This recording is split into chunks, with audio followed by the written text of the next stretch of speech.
우리나라 제헌국회 속기록 첫 장을 열면 제헌국회 개원 때 가장 먼저 기도했다는 사실을 알 수가 있습니다. 1948년 5월 30일 당시 이승만 대통령은 제헌국회를 개원하면서 이런 말을 했습니다. 대한민국 독립민주국 제1차 회의를 열게 된 것을 하나님께 감사해야 할 것입니다. 그러면서 제헌의원인 이윤영 목사에게 기도를 부탁했습니다. 먼저 우리가 다 성심으로 일어서서 하나님께 감사를 드릴 터인데 이윤영 의원 나오셔서 하나님께 기도해 주시기를 바랍니다.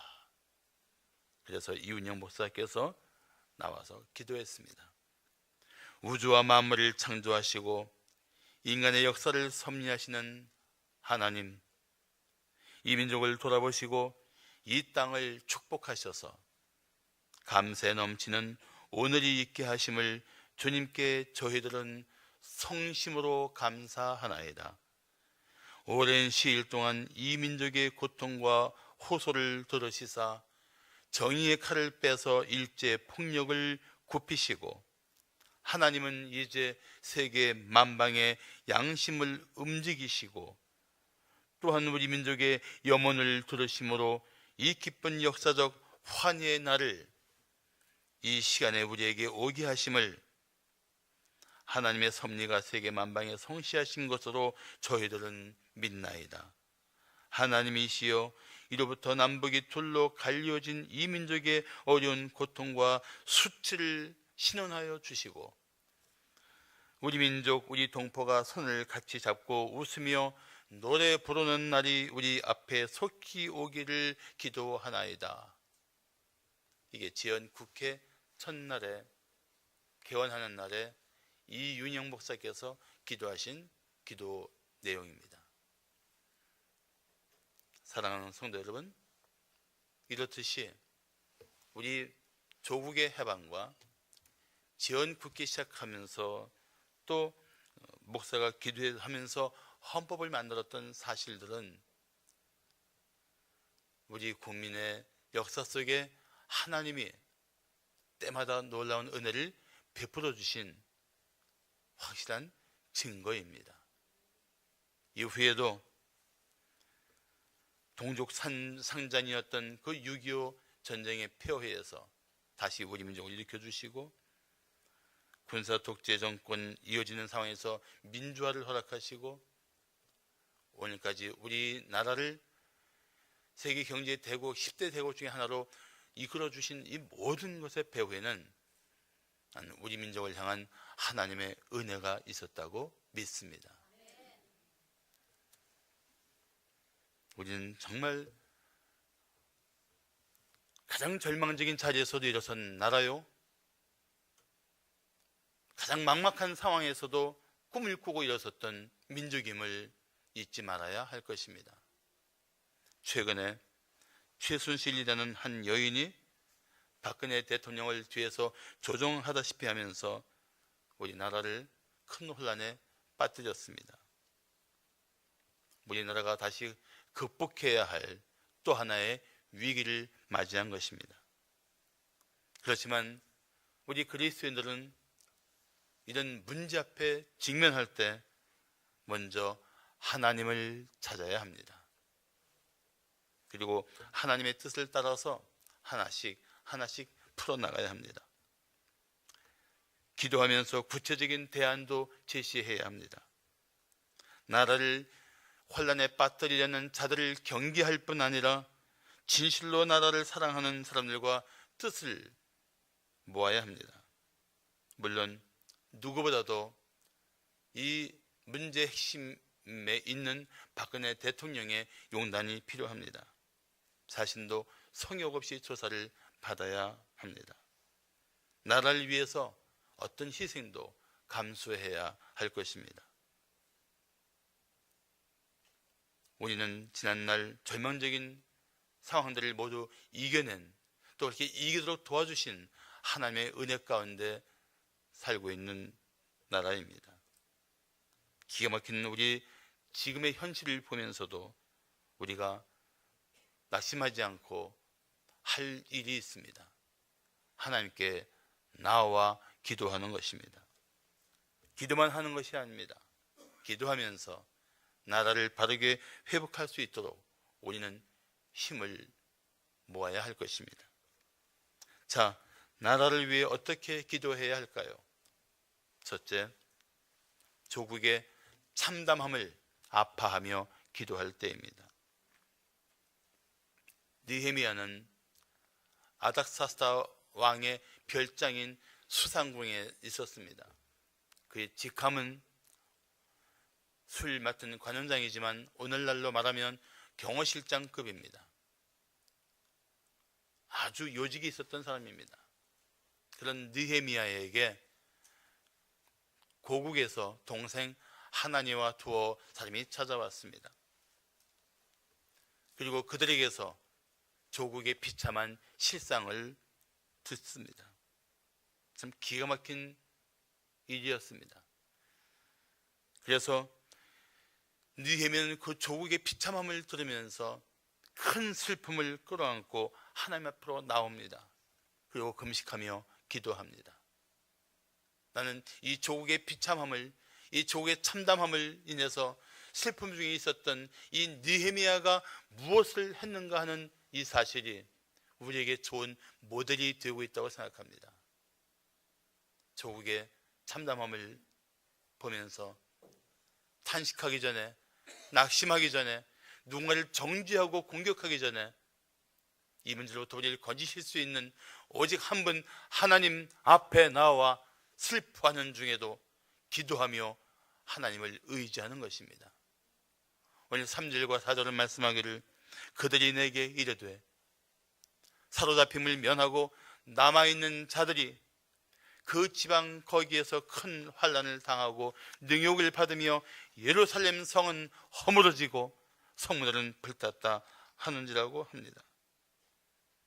내가 이 말을 듣고 앉아서 울고 수일 동안 슬퍼하며 하늘의 하나님 앞에 금식하며 기도했다고 합니다. 하나님의 백성들의 삶이 이렇게까지 비참하게 무너질 수가 있다니,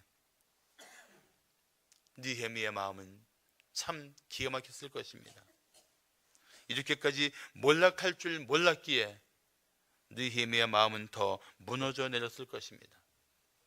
지금 우리나라의 실상이 우리 마음을 비참하게 합니다. 어떻게 이럴 수가 있는가? 어떻게 우리나라가 이 정도까지 될 수 있는가?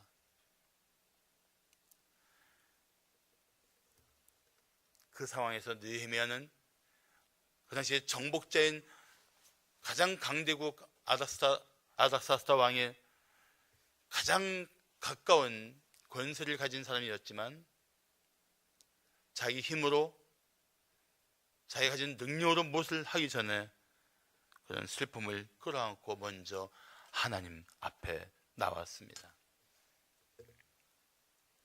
그리고 금식하며 기도했습니다. 하나님을 경외하며 하나님을 의지하는 사람들은 끔찍한 상황 앞에서도 서두르지 않습니다. 내가 할 수 있는 일이 있지만 그래도 우선순위를 하나님께 두고 먼저 하나님 앞에 나아와 큰 슬픔 중에도 하나님께 기도하는 것입니다. 그리고 하나님의 도우심을 간구합니다. 어떤 목사가 이런 고백을 했습니다. 내가 스스로 한 결정은 뒤늦게 후회한 적이 너무도 많았다. 그러나 하나님의 뜻을 구하고 하나님의 뜻을 따랐던 일들은 결코 후회하지 않았다. 맞는 말입니다. 지금은 어느 때보다도 하나님 앞에 나와 조국의 이 현실을 가슴에 끌어안고 슬픔 중에도 기도할 때입니다. 그동안 우리는 자신의 삶을 위해서만 힘써 살아왔습니다. 그러나 나라가 위기에 빠지면 우리는 다시 나라와 민족을 위해서 뜻을 같이하여 기도해야 합니다. 우리 민족이 이 상황을 이겨내도록 하나님의 도우심을 구해야 합니다. E.M. 바러너라는 사람은 이런 말을 했습니다. 옷을 만드는 것은 제단사의 일이고, 구두를 수선하는 것은 구두장이의 일이고, 기도하는 것은 그리스도인의 일이다. 누군가가 이렇게 말할 것입니다. 기도만 하면 되느냐? 우리는 이렇게 대답할 것입니다. 기도부터 해야 한다고 말입니다. 박근혜 대통령이 이 상황을 바르게 인식하고 먼저 자신부터 조사를 받기를 기도할 것입니다. 성의 없는 수사로 모든 비리와 잘못이 명백하게 드러나길 기도할 것입니다. 진실이 밝혀진 상태 속에서 정파를 떠나서 나라를 바르게 세우기 위한 후속 조치가 이루어지도록 기도할 것입니다. 우리는 우리나라와 민족을 위해 눈물로 기도할 뿐만 아니라 나라와 민족을 위해서 다시 마음을 새롭게 할 때입니다. 우리부터 자세를 바꾸어서 바른 사회, 바른 나라를 회복하기 위한 작지만 영향력 있는 성도다운 삶을 회복해야 할 것입니다. 그리고 필요하다면 우리는 나라 민족을 새롭게 하는 일들을 위해서 함께 힘을 모아야 할 것입니다. 이런 일들이 기도와 함께 이루어진다면 어찌 기도만 하면 되느냐 하는 말을 듣겠습니까? 잘못된 기도라면 몰라도 하나님의 뜻을 구하고 그 뜻을 순종하는 성도들이 있다면 기도하는 하나님의 사람들을 통해서 하나님은 우리나라를 다시 회복시켜 주실 줄로 믿습니다. 저는 그 기대를 결코 포기할 수가 없습니다. 살아계신 하나님, 우리의 기도를 들으시는 하나님이 우리의 이 안타까운 현실을 아시고 다시 일으켜 주실 것을 믿기 때문에 우리는 먼저 기도로 하나님 앞에 나와야 할 것입니다. 느헤미야도 기도만 한 사람이 아닙니다. 그는 기도한 후에 자기의 아니라는 삶의 자리, 아니 가장 편함을 누릴 수 있던 삶의 자리를 박차고 나와 그 황폐한 유다 땅으로 돌아와 성벽을 재건하는 일을 위해 자신의 모든 힘을 다 쏟아붓지 않습니까? 진실로 기도했다면 그 기도에 걸맞는 삶의 변화, 나라 민족을 위한 헌신이 필요한 것입니다. 기도만 하면 되느냐? 아니요. 우리는 기도하고 일할 것입니다. 우리는 나라를 위해 어떻게 기도해야 할까요? 둘째, 하나님의 긍휼을 의지하여 기도할 때입니다. 미국의 15대 대통령인 링컨 대통령은 남북 전쟁을 치르면서 갈수록 하나님만 의지할 수밖에 없었음을 깨달았습니다. 그래서 링컨은 오직 하나님의 긍휼을 구하며 이렇게 기도했다고 합니다. 나는 기도했습니다. 그리고 후에 이렇게 고백을 했습니다. 나는 몇 번이고 무릎 꿇고 기도하지 않을 수 없었다. 그것 외에는 어떻게도 할 수 없다는 것을 알았기 때문이다. 나 자신의 지혜로 이 사태에 대처하는데 불충분하다고 생각했기 때문이다. 얼마나 귀한 고백입니까? 우리에게도 이런 지도자가 있다면 얼마나 좋았겠습니까? 초대 대통령도 그리스도인이었고 또 장로로 있던 분이 두 번이나 대통령으로 있었는데도 불구하고 우리는 참 안타까운 역사 속에 살고 있습니다. 어떻게 우리 민족이 이런 지경까지 혼란스러운 상태에 빠졌는지 참 안타깝기 짝이 없습니다. 한편으로는 우리 기독교가 그만큼 훈련된 하나님의 사람들을 세우지 못했다는 증거이기도 합니다. 그래서 더 가슴이 아픕니다. 우리 모두의 문제를 보는 것 같아서 더 부끄럽습니다. 우리 한국교회의 부끄러움이 적나라하게 노출된 것 같아서 하나님께 송구스러울 뿐입니다. 목사라는 직함이 있는데 목사답게 살지 못하고, 장로라는 직함이 있는데 장로답지 못하고, 성도라는 사람들이 성도답지 못하게 사는 이 현실이 우리의 문제를 이렇게까지 드러내고 있다는 것입니다. 그래서 우리는 우리 실상을 다시 직면하면서 하나님의 긍휼을 구할 수밖에 없는 것입니다. 느헤미야는 오직 하나님의 긍휼을 의지해서 간구하고 있습니다. 이르되 하늘의 하나님 여호와, 크고 두려우신 하나님이여, 주를 사랑하고 주의 계명을 지키는 자에게 언약을 지키시며 긍휼을 베푸시는 주여 간구하나이다. 하나님의 긍휼을 의지해 간구하고 있는 것입니다.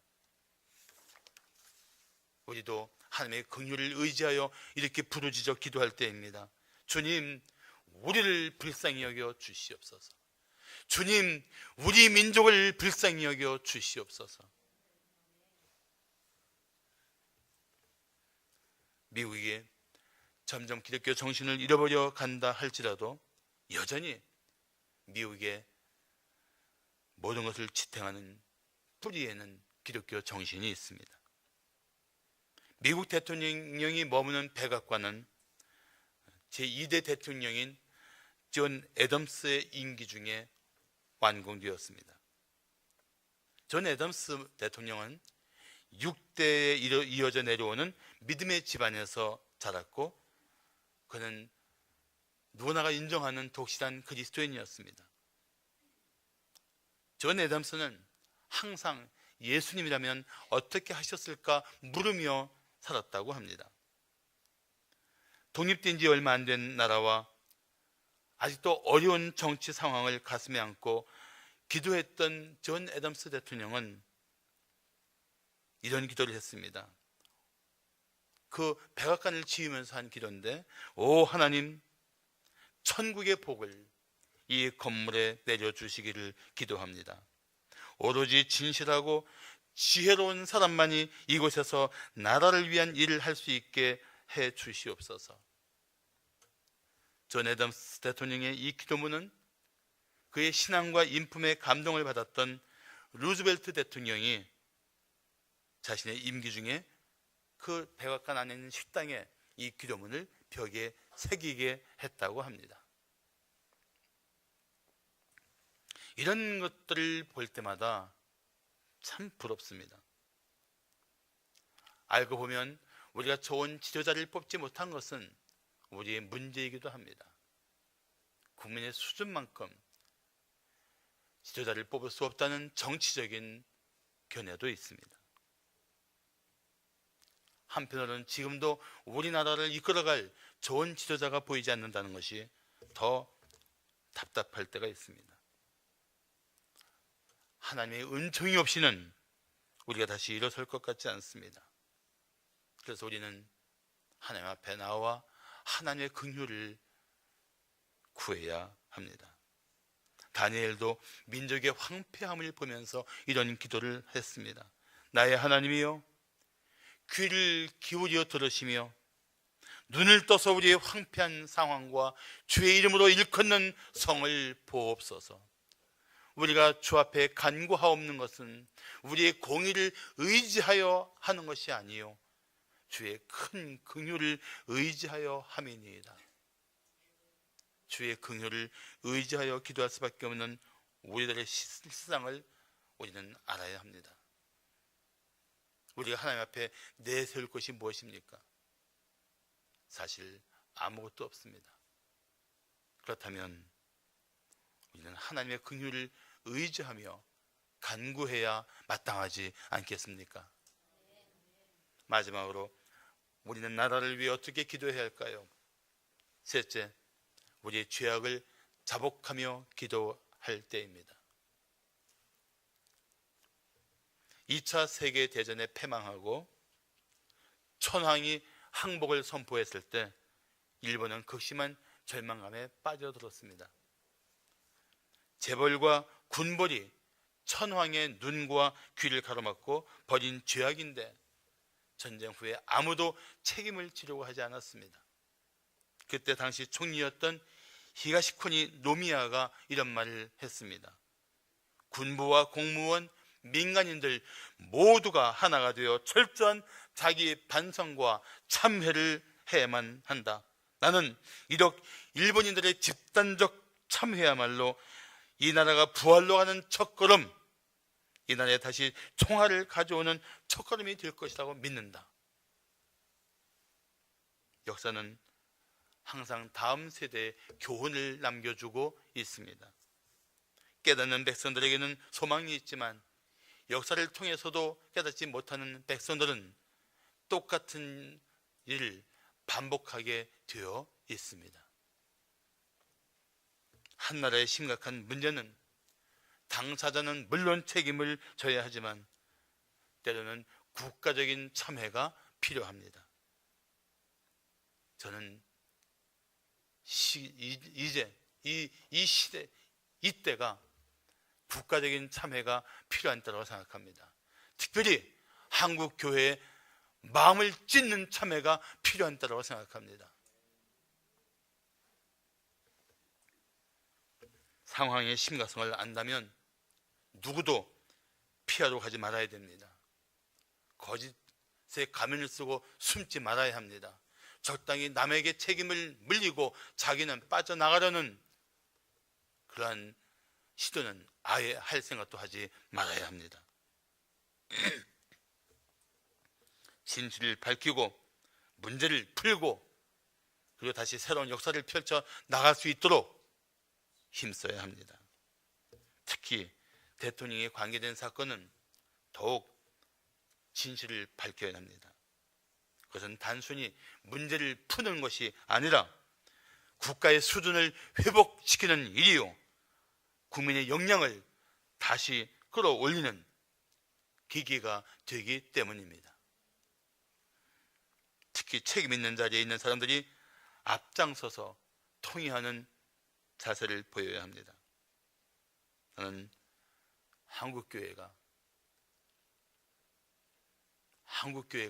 정말 통일하며 하나님 앞에 무릎을 꿇어야 될 때라고 생각합니다. 오늘 본문 6절과 7절을 보시면 이제 종이 주의 종들인 이스라엘 자손을 위하여 주야로 기도하오며 우리 이스라엘 자손이 주께 범죄한 죄들을 자복하오니 주는 귀를 기울이시며 눈을 여시사 종의 기도를 들으시옵소서. 나와 내 아버지 집이 범죄하여 주를 향하여 크게 악을 향하여 주께서 주의 종 모세에게 명령하신 계명과 율례와 규례를 지키지 아니하였나이다라고 합니다. 주야로 기도하며 이스라엘 자손의 죄를 자복하는 느헤미야는 이렇게 기도를 계속합니다. 나와 내 아버지 집이 범죄하여, 나와 내 아버지 집이 범죄하여 주를 향하여 크게 악을 행하여 주께서 주의 종 모세에게 명령하신 계명과 율례와 규례를 지키지 아니하였나이다. 느헤미야는 죄를 짓고 비참한 상황에 빠진 이스라엘 자손을 바라보며 멀리서 손가락질하고 비난하고 정죄하는 인물이 아니었습니다. 그는 그 상황 앞에 자신도 이스라엘 자손과 똑같은 죄인이라고 크게 악을 행했다고 자복하고 있는 것입니다. 범죄 현장에 없었다는 이유로 정죄하고 비난한 것이 아니라 이 시대를 살면서 동일한 죄인이었음을 자백하고 있는 것입니다. 알고 보면 우리는 다 이 시대의 공범입니다. 권력을 등에 업고 사는 것을 부러워한 공범입니다. 수단과 방법을 가리지 않고 사는 일에 너무도 익숙해진 공범입니다. 주님의 은혜를 하찮게 여기고 죄를 더 기뻐하며 죄를 꿈꾸며 살고 있는 공범입니다. 하나님보다 돈을 더 사랑하는 공범입니다. 이 세상에서 잘 먹고 잘 사는 것을 최고의 가치로 여기고 살았던 공범입니다. 우리 이웃들이 죄에 빠져 들어가는데 비겁하게 침묵했던 공범입니다. 그리스도인답게 살지 못하면서도 자기 변명에 바빴던 공범입니다. 남에게 손가락질을 하기도 부끄러울 만큼 우리도 그리스도인답지 않게 죄에 빠져 살았던 것입니다. 분명히 박근혜 대통령의 결단이 있어야 합니다. 그러나 우리도 마음을 찢으며 통회할 때입니다. 교회만이라도 이 시대를 깨우는 역할을 회복하지 못하면 나라는, 우리 민족은 더 깊은 어둠에 잠겨들 것입니다.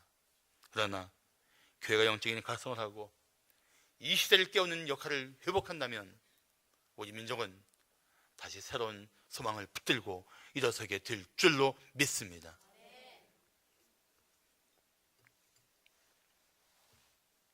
원래 오늘은 종교개혁 기념 주일입니다. 1517년 10월 31일, 10월 31일 루터가 로마 카톨릭 교회의 잘못된 교리를 반박하기 위해서 95개 조항을 발표하고 부패성을 폭로하고 나섰습니다. 그로부터 14년이 지난 1531년 10월 취리히 스위스 취리 근교 카펠에서는 로마 카톨릭 교회가 사들인 용병 7,000명이 개혁교도 1,500명을 공격했습니다. 그래서 전투가 벌어졌습니다. 그러나 이미 전투에 이골이 난 용병들을 이기기에는 개혁교도 1,500명은 너무도 무력했습니다. 그런데도 불구하고 그들은 진리를 위해서 용감히 싸우다가 장렬한 추월을 맞이합니다. 이 1,500명의 개혁교도를 이끌던 즈빙글리는 전사했으며 그의 시신은 토막이 난 채 취리 도시 중심에서 불태워집니다. 개혁을 지지하던 성도들은 두려움에 빠져 숨어들기 시작했습니다. 그렇게 개혁은 흐지부지 자취를 감추는 듯 했습니다. 그러나 츠빙글리의 사위인 하인리히 블링전은 장인의 뒤를 이어 취리 교회를 맡아 목회하면서 개혁의 임무를 계승했습니다. 그리고 칼빈, 베자 같은 개혁 지도자가 나오면서 약 100년 동안 수많은 피를 흘리면서 종교 개혁을 이끌게 됩니다. 그러면서 그간 은폐해 오던 로마 카톨릭 교회의 타락과 부패, 개혁을 방해하는 음흉함과 잔인함이 낱낱이 세상에 드러나게 되었고, 카톨릭 교도 중에서도 수많은 사람들이 개혁 교회로 나오게 되었습니다. 로마 교회의 부패한 권력과 금권이 신앙의 양심을 따라 살려는 성도들의 의지를 꺾을 수 없었던 것입니다. 내일은 종교개혁 499주기를 맞이하는 날입니다. 성경의 진리를 따라 살기를 힘썼던 사람들, 목숨을 걸고 하나님 뜻을 따라 살기를 힘썼던 개혁 신앙의 유산을 되새기는 날입니다. 사랑하는 성도 여러분, 우리는 이 세상의 소금이요 빛입니다. 소금이 맛을 잃으면 세상 사람들에게 짓밟힐 것입니다. 빛을 잃으면 세상은 어둠 속에 더 혼란을 경험하게 될 것입니다.